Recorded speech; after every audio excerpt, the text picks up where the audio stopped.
ಗರ್ದಿಗಮ್ಮತ್ ವೀಕ್ಷಕರಿಗೆ ನಮಸ್ಕಾರಗಳ್ರಿ. ಇವತ್ತು ನಮ್ಮ ಜೀವನ ಶೈಲಿ, ನಮ್ಮ ಆಹಾರ ಪದ್ಧತಿಗಳ ಇವತ್ತು ದೇಶದಾಗ, ರಾಜ್ಯದಾಗ, ಜಿಲ್ಲಾದಾಗ ನೋಡ್ರಿ ನೀವು ದವಾಖಾನೆಗಳ QH ಅಪಾಯಿಂಟ್ಮೆಂಟ್ ತೊಗೊಂಡು 2-3 ತಾಸು ಗಂಟಲೆ ನಿಂತ ನಮ್ಮ ಆರೋಗ್ಯ ಪರೀಕ್ಷೆ ಮಾಡಿಕೊಳ್ಳುವಂಥ ಕಾಲ ನಮ್ಮ ಕಣ್ಣುಜ್ರ ನೋಡತ್ತೇವೆ ನಾವು.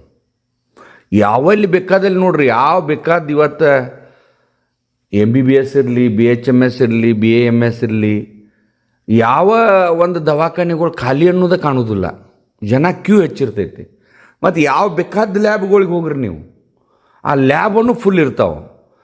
ಈ ಬ್ಲಡ್ ಟೆಸ್ಟ್ ಮಾಡಿಸ್ರಿ ಅಥವಾ MRI ಮಾಡಿರಿ, ಎಂಡೋಸ್ಕೋಪಿ ಮಾಡಿರಿ, ಏನು ಬೇಕಾದ ಯಾವ ಲ್ಯಾಬ್ ಹೋದ್ರೂ ಅಲ್ಲಿ ಕ್ಯೂ ಹೆಚ್ಚಾಗಿ ಹೋಗ್ಬೇಕು. ಅಂದರೆ ಜನರ ಪರಿಸ್ಥಿತಿ ಇವತ್ತು ಒಟ್ಟಾರೆ ಆಶಾದಾಯಕಿಲ್ಲ, ಆರೋಗ್ಯಕರವಾಗಿಲ್ಲ. ಯಾಕಂತಂದ್ರೆ ಇತ್ತೀಚೆಗೆ ನಾವು ಸೇವಿಸುವಂಥ ಆಹಾರ ವಿಷಕಾರಿ ಅನ್ನೋದು ಭಾಳಷ್ಟು ಮಂದಿಗೆ ಗೊತ್ತಾಗತ್ತೈತೆ. ಆದರೂ ಏನೂ ಮಾಡೋಕ್ಕಾಗೋದಿಲ್ಲ. ಗಾಳಿ ಹಿಡ್ಕೊಂಡು, ನೀರು ಹಿಡ್ಕೊಂಡು, ತಿನ್ನೋ ಆಹಾರ ಹಿಡ್ಕೊಂಡು ಎಲ್ಲ ವಿಷಕಾರಿ. ಆ ಕಡೆ ಯಾವ ಅಧಿಕಾರಿ ವರ್ಗೆಲ್ಲ ರಾಜಕಾರಣಿಗಳು ಆ ಕಡೆ ಲಕ್ಷ್ಯ ಕೊಡುವಾರು. ಇವತ್ತು ಯಾವ ಬೇಕಾದ ಮೆಡಿಕಲ್ ಶಾಪ್ಗೆ ಹೋದರೂ ನೀವು ಫುಲ್ ರಶ್. ಈಗ ದೇಶದಾಗ ಒಂದು ಯಾವ ಉದ್ಯೋಗ ಚಲೋ ನಡೆದವಪ್ಪ ಅಂದ್ರೆ ಶೆರೆ ಅಂಗಡಿ, ಒಂದು ಮೆಡಿಕಲ್ ಅಂಗಡಿಗಳಷ್ಟು ವ್ಯವಹಾರ ಫುಲ್ ನಡೆದಿದ್ದು ಅಂದ್ರೆ ಅಂತ ಮಂದಿ ಮಾತಾಡ್ತಿರ್ತೈತೆ.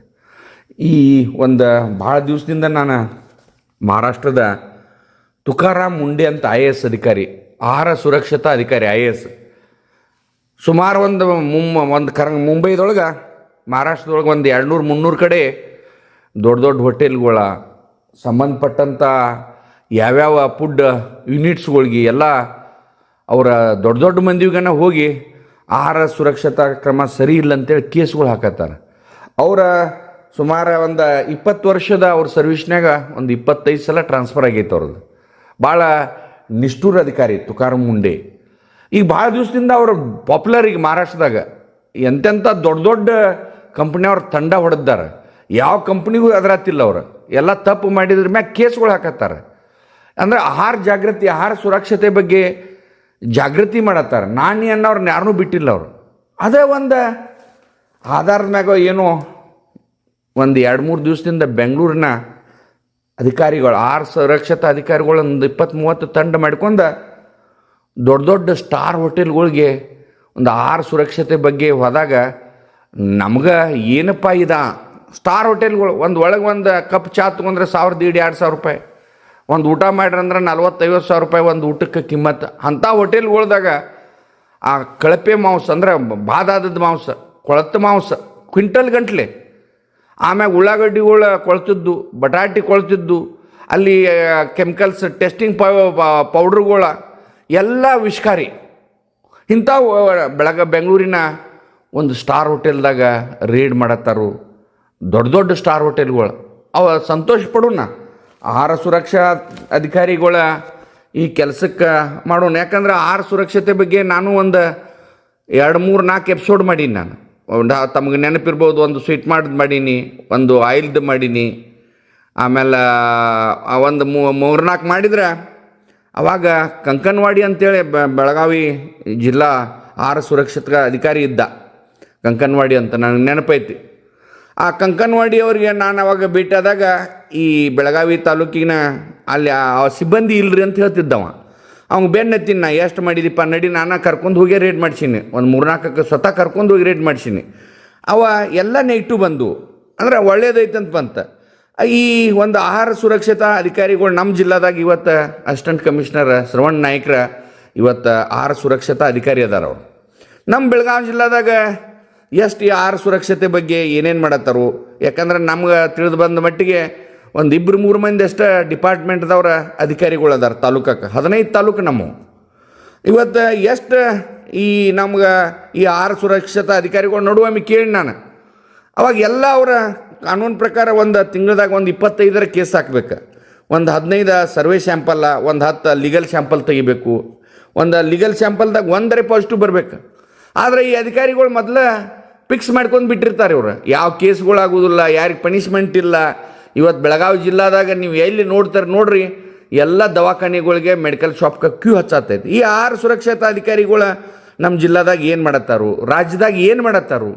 ಇವತ್ತು ನಾವು ಒಂದು ಯಾವುದೇ ಹೋಟೆಲ್ಗೆ ಹೋದ್ರೆ ನೀವು ನೋಡ್ರಿ, ನೀವು ಹೋಟೆಲ್ಗೆ ಹೋದ್ರೆ ಅಂದ್ರೆ ನಾವು ಗ್ಲೌಸ್ ಹಾಕ್ಯಾಸ್ ನಮ್ಗೆ ತಿನ್ನಕ್ಕೆ ಕೊಡಬೇಕು. ಒಂದು ಕಿರಾಣಿ ಅಂಗಡಿಗೆ ಹೋದ್ರೂ ಗ್ಲೌಸ್ ಹಾಕಿ ಕೊಡಬೇಕು, ಕ್ಯಾಪ್ಗಳು ಹಾಕ್ಕೋಬೇಕು, ಸ್ಯಾನಿಟೈಸ್ ಇಡಬೇಕು, ಎಲ್ಲೇ ಹೋದ್ರೆ ಬಿಸಿನೀರು ಕೊಡಬೇಕು. ಆದರೆ ಯಾವುದೂ ಆಹಾರ ಕ್ರಮ ಆಗತ್ತಿಲ್ಲ. ಯಾಕಂದ್ರೆ ಒಟ್ಟಾರೆ ವಿಷಕಾರಿ ಆಹಾರನ ನಾವು ದಿನ ಬೆಳಗ್ಗೆ ತಿನ್ನತ್ತೇವೆ. ಎಲ್ಲಿ ನೋಡ್ತಾರೆ ನೋಡ್ರಿ ನೀವು, ಕ್ಯಾನ್ಸರ್ ಹಾಸ್ಪಿಟ್ಲ್ಗಳು ಹೆಚ್ಚಾಗಕತ್ತು. ಮುಂದಿನ ದಿನಮಾನದಾಗ ಭಯಾನಕ ಅನಿಸ್ತೈತೆ. ಆದರೆ ಸರ್ಕಾರದ ಈ ಆಹಾರ ಸುರಕ್ಷತಾ ಅಧಿಕಾರಿಗಳ ಕೆಲಸ ಸರಿಯಾಗಿ ಮಾಡಿದ್ರೆ, ಸರಿಯಾಗಿ ಇವೇನದಲ್ಲ ಈ ರೋಡ್ ಮ್ಯಾಗ ನೋಡ್ರಿ ನೀವು, ಎಲ್ಲೋ ಈ ಜಂಕ್ ಫುಡ್ ಬೆಳಗಾವ್ದಾಗ ಎಷ್ಟು ಕಡೆ ಜಂಕ್ ಫುಡ್ ರೀ, ಎಲ್ಲೆಲ್ಲ ಕ್ಯೂ ಹಚ್ಚಿ ತಿಂತೈತೆ ಮಂದಿ.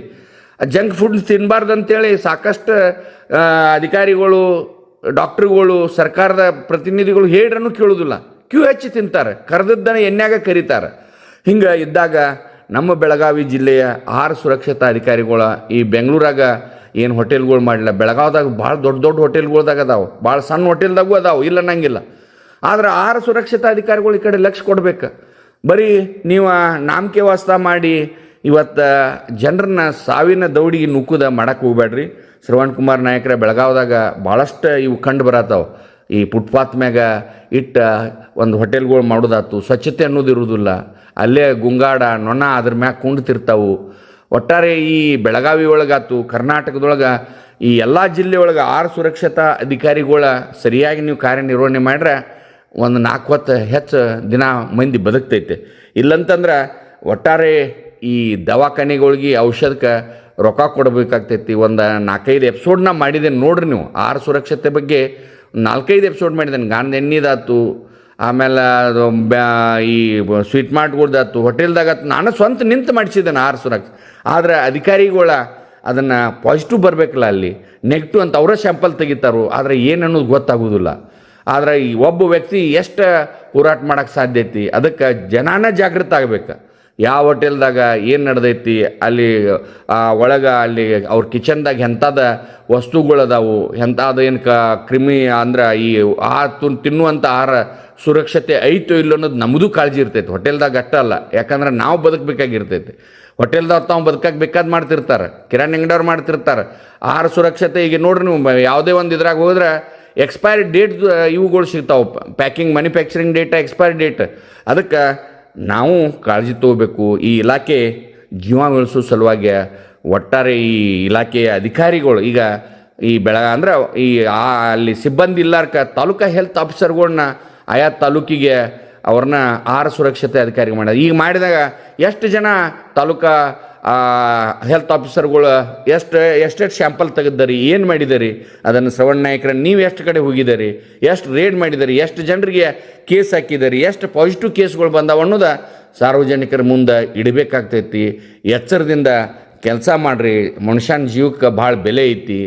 ಪಾಪ ದವಾಖಾನಿಕ ಗುಳಿಗೆ ಮನುಷ್ಯರನ್ನ ಸಾಲದಾಗ ಕೆಡವಿ ಅವ್ರ ಜೀವ ಬಲಿ ಕೊಡಬೇಡ್ರಿ ಅಂತ ಗರ್ದಿ ಗಮ್ಮತ್ತು ನಿಮ್ಗೆ ಆಗ್ರಹ ಮಾಡ್ತೈತಿ. ನಮಸ್ಕಾರ.